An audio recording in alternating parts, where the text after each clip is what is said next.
BDS, qui est le boycott des investissements sanctions qui a été lancé en 2005 par la société civile palestinienne, est un moyen de lutte parmi les différents moyens de lutte. Mais surtout, il mobilise à la fois la solidarité internationale et il permet de faire une pression de l'extérieur sur l'État d'Israël et sur la société israélienne. C'est-à-dire que, d'abord, il s'agit de reconnaître que la société juive israélienne n'a plus de ressources intérieures pour changer, que la pression extérieure, c'est les seules choses qui peuvent la changer, mais c'est aussi et surtout le boycott culturel et universitaire dans lequel à la fois on a écrit le livre « Un boycott légitime », mais aussi dans lequel nous militons depuis longtemps, c'est d'une certaine manière une façon de s'attaquer à l'image de l'État d'Israël. Le capital principal de l'État d'Israël, c'est son image à l'étranger. Et le mouvement de boycott culturel et universitaire, c'est comme un pavé dans la vitrine de l'État d'Israël. Le boycott culturel et universitaire a un impact symbolique, mais aussi il a un impact sur la possibilité des Israéliens et des institutions israéliennes de prétendre être démocratiques. Donc ce n'est pas seulement un impact symbolique, c'est-à-dire c'est un impact qui va au-delà des symboles, mais d'une certaine manière c'est un impact plus fort que le boycott économique. Le boycott économique, il faut savoir, c'est très important, mais la majorité de l'exportation économique israélienne, c'est de l'exportation sécuritaire, militaire, technologique. Mais le boycott culturel, universitaire et sportif est très important parce que c'est ça qui empêche les Israéliens et la société israélienne de se montrer une démocratie parmi les autres. En réalité, qu'est-ce qu'il dit le boycott? Le boycott dit « nous boycottons un état d'apartheid » et ça permet de mettre en avant la réalité d'apartheid de l'État d'Israël.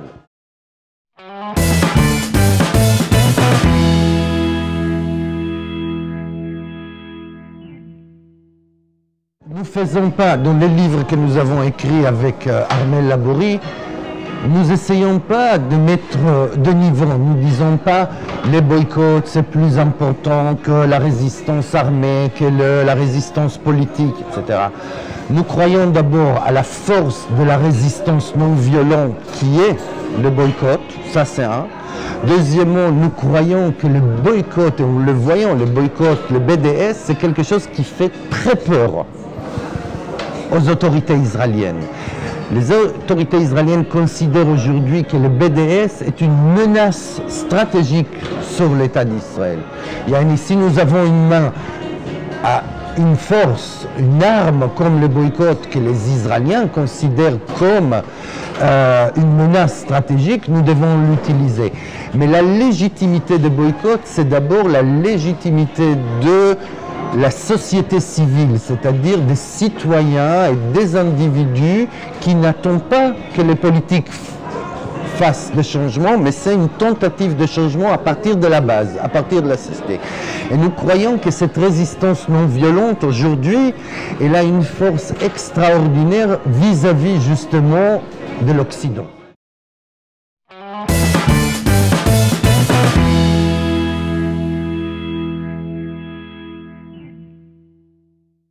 Ben écoutez, moi j'ai beaucoup de mal à dire quel est l'impact de mon travail.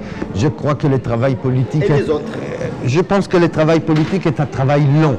C'est un travail de ténacité. C'est un travail de changement aussi de paradigme, changement de façon de voir. Mon dernier film s'appelle État commun, conversation potentielle, Daoula Mushtarake. Et l'idée, c'est essayer de réfléchir sur un paradigme, sur un cadre qui est au-delà du cadre de deux États.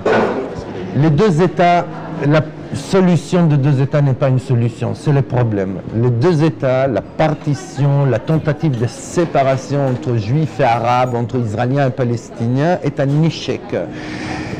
Le cadre d'un État commun, d'abord il faut le remplir de sens. Et c'est pour ça que dans mon travail, cinématographique. Depuis des années, j'ai essayé de travailler sur la réalité commune. Dans les films qu'on a fait avec les grands cinéastes palestiniens, Michel Khalifi, un film qui s'appelle Route 181, on essaye de montrer comment les territoires lui-même, c'est-à-dire comment le pays lui-même est un pays qui est mélangé. Il est mélangé dans son histoire, il est mélangé dans sa réalité. Et dans ce film que j'ai fait, qui est par exemple Jaffa, la mécanique de l'orange sur les oranges de Jaffa, je montre comment l'industrie de l'orange avant 1948, avant le Nakba, était quelque chose qui était commun. Et dans le dernier film que j'ai fait, qui est à commun, c'est essayer justement de mettre ensemble, j'ai mis ensemble 16 intellectuels et militants palestiniens et israéliens qui discutent de la réalité, de la possibilité d'un État commun. Moi, je pense qu'il y a des cadres, il faut les mettre de contenu. Et l'impact, c'est justement rendre quelque chose qui a l'air comme un rêve, le rendre réel. Et ça, le cinéma peut rendre tout comme un réel. Je me considère comme un antisioniste. Je suis un antisioniste. Je suis un antisioniste de plusieurs raisons. D'abord parce que je considère que le sionisme n'est pas seulement un ennemi du peuple palestinien et du monde arabe. Je pense que le sionisme est une menace sur le judaïsme.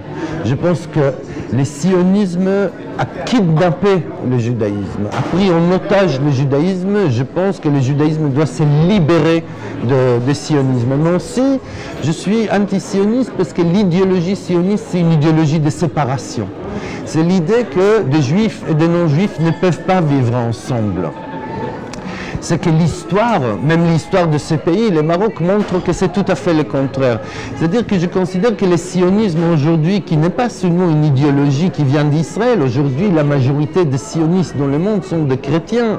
C'est-à-dire aujourd'hui le sionisme est devenu une idéologie réactionnaire par définition, et je pense que la lutte antisioniste, c'est la lutte démocratique. C'est-à-dire le sionisme fait partie de ces idéologies du 19e siècle qu'il faut les mettre dans les archives de l'histoire.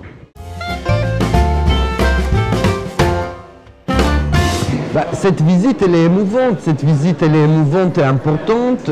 Malheureusement, dans les voyages entre les villes, les conférences, on n'a pas pu voir exactement ce qui est le Maroc. Mais pour moi, ce qui est important dans cette visite, c'est à plusieurs niveaux. D'abord, il y a un travail d'éducation à faire sur qu'est-ce que c'est le BDS et l'importance de BDS. Je sais qu'ici aussi au Maroc, il y a des tentatives de tatbi'a et nous devons lutter contre ces tentatives, c'est-à-dire c'est extrêmement important. Mais je dirais autre chose, je pense que le fait que des Marocains voient qu'il y a un Israélien et un Juif qui est solidaire avec la cause palestinienne, qui est dans la lutte commune, ça change quelque chose dans l'idée que les gens se font et voient que le clivage n'est pas entre juifs et arabes, entre juifs et musulmans, entre israéliens et palestiniens, le clivage il est entre démocrates et non-démocrates.